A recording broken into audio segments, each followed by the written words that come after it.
Well, hello YouTube. Thought I'd do a video today, a little project that I've got going here, rebuilding a Walbro SDC model carburetor.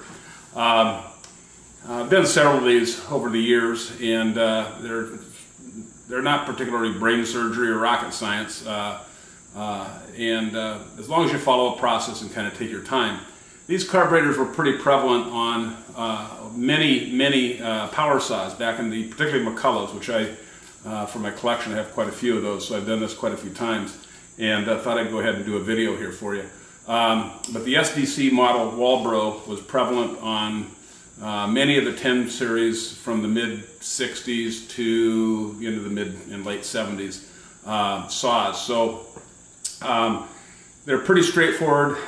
There's some variations of them from the different models, from the earlier ones to the later ones, but not significant. And in many cases, the kits are pretty much the same, and they're usually packaged so that you can you'll have a few different parts that you have to recognize and lay to the side, so you're not going to use them. So we'll go through that a little bit, and hopefully you'll find this this video useful. So stay tuned. Okay, this particular project, carburetor rebuild, started with this saw here, which is a CP70, and probably mid 73-ish, 74 model, I suppose, something like that, that I picked up. It was in pretty good shape, and when I first got it, I checked some things out, took the muffler off and looked inside, and took the carburetor. Well, I didn't take the carburetor off at that point, and but looked inside the muffler and things were pretty clear, and the piston looked great.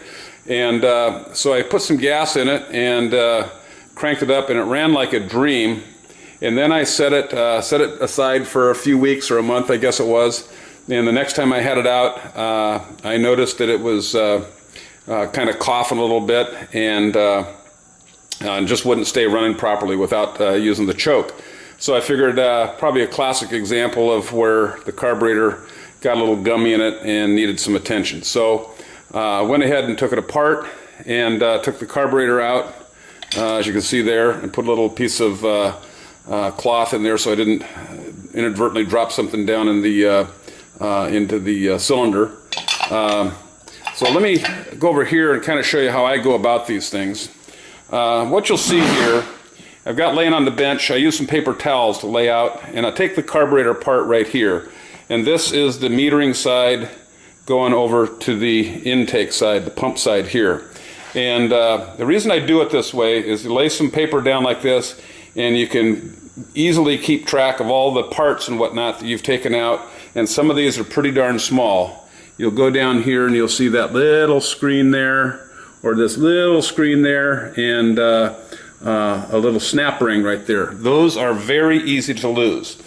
So then I lay it out in that fashion. You got your screws here, your meter float arm here, so to speak, and all the other parts. Now up here is the new parts, and I've laid them out in the exact same sequence. And as I mentioned earlier, here are some extra gaskets that this particular model doesn't need. The other thing that's helpful is if you can find a diagram of your particular carburetor, and I have a lot of them here, different ones, and I thought I would just show you the difference. Both of these carburetors are SDC carburetors, and this one is an SDC2, which is an earlier model. This is an SDC18, and the only difference between these two that I've ever been able to figure out is that on this SDC18, this little keeper right here that holds the throttle rod in is on this side, and if you go over to this one, it's on this side. So that's the only difference that I can come up with that distinguishes these two. So what I did, once I took it all apart, I've got the hardware here, and it just came out of a bath of carburetor cleaner that I left it in overnight there. I usually do that to make sure you get all the gum out, and then I soaked it in some good clean gas to kind of rinse it out and get the carburetor cleaner and some of the residual junk out of it. And so we're about ready to put it back together. I will tell you, one of the things that I noticed when I took this one apart, when I first took off this the metering side plate off of this, and there's a little teeny bit of lacquer right around here. And I probably could have just gotten by with just taking that off because it was very noticeable and it came off pretty easily. But that was probably the reason this was not working properly. But I went ahead, since I had some extra kits, I went ahead and decided to take it apart, and we'll put it back together. So we're ready to start laying things out. What I'm going to do is I'm going to put my new parts down here, put the old ones back up there, and then start laying out the hardware. So we'll keep you posted here as we go forward. Okay, so here we've got all the carburetor body parts, so to speak, laid out. This is the main casting for the carburetor. I just took that out of the, washed it good with gasoline, and then blew it thoroughly with some compressed air to make sure all of the little orifices and whatnot were clean. You should really inspect these closely because sometimes a little piece of dirt can get caught in here and not get dislodged. So make sure you look in there real closely and shine it in some light so you got some good light to see any sort of issues that might come up on either side here. So this is the way this carburetor goes together now. You got the main body. This is the choke rod here, throttle rod, and the needles over here. And then this is the metering side hardware plate that's going to go on here. I'll show you here on the back side of this. You'll see it says SDC1, and you can barely make out that 18 there, and then right below it is a 1. So that model of carburetor is an SDC 18-1, and you'll see this has a McCulloch stamp on it, but this is a Walbro carburetor. All right. And as I said earlier, I've now put all my new parts down here. The old parts are up here. The other thing I forgot to mention earlier is the reason I do this is sometimes you'll mess up and you'll lose a little teeny something or other, like one of these pins, one of these little snap rings here. I've done that before, and then you have an extra because some of this stuff you can reuse. The other thing is, you might have seen that I had a hammer here, and you might have thought, why in the heck does he have a hammer to rebuild a carburetor? But these little Welsh plugs are sometimes a little difficult to come out, and you have to be careful. But I've got a little teeny, real sharp little tool here that I just put on those like that and hit them with a hammer real lightly, and it'll put enough of a little nick in it that you can pry them out. So that's how I get those out. All right, so we're ready to put it back together.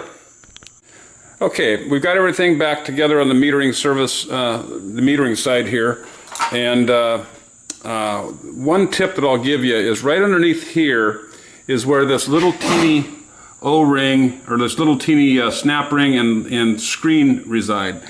And the first time I ever did one of these years ago, getting that little snap ring back in there was a real problem. It took me a while. So I devised found a little piece of wire, actually a little piece of rod, and I use that. It's about the same size, and I can just pop it right down there, and it'll pop that right in. So instead of messing around with screwdrivers and whatnot, find you something that's this is probably 3/16, and it'll pop that snap ring right in there. So now we're ready to put on the diaphragm here and close up this side of the carburetor. Okay, there's the completed project there.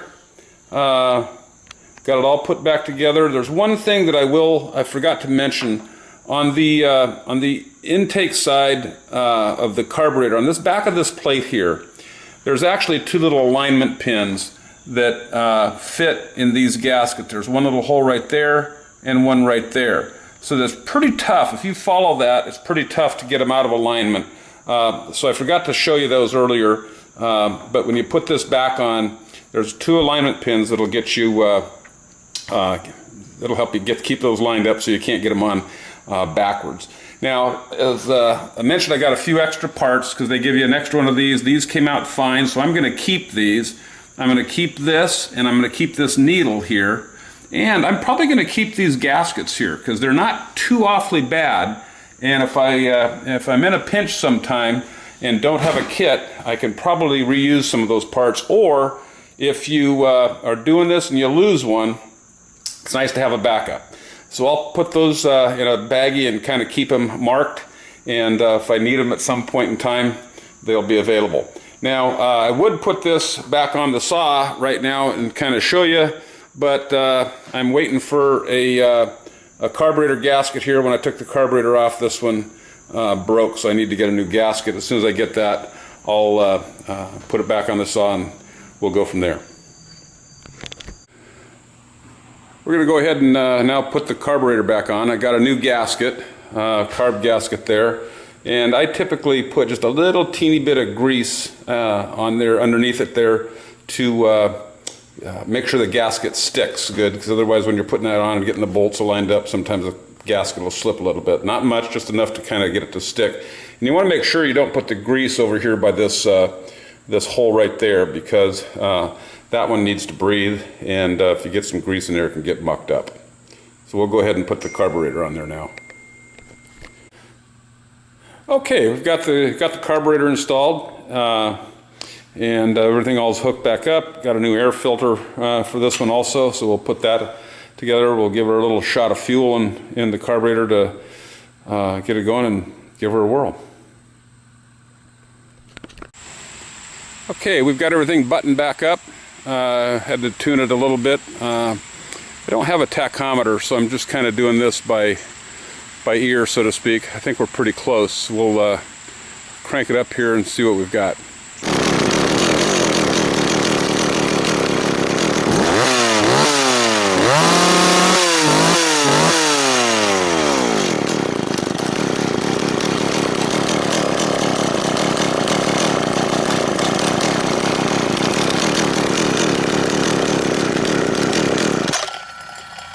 I think we're going to call that one good and put her back on the shelf. It might need a little fine tuning, but I think we'll say that's good.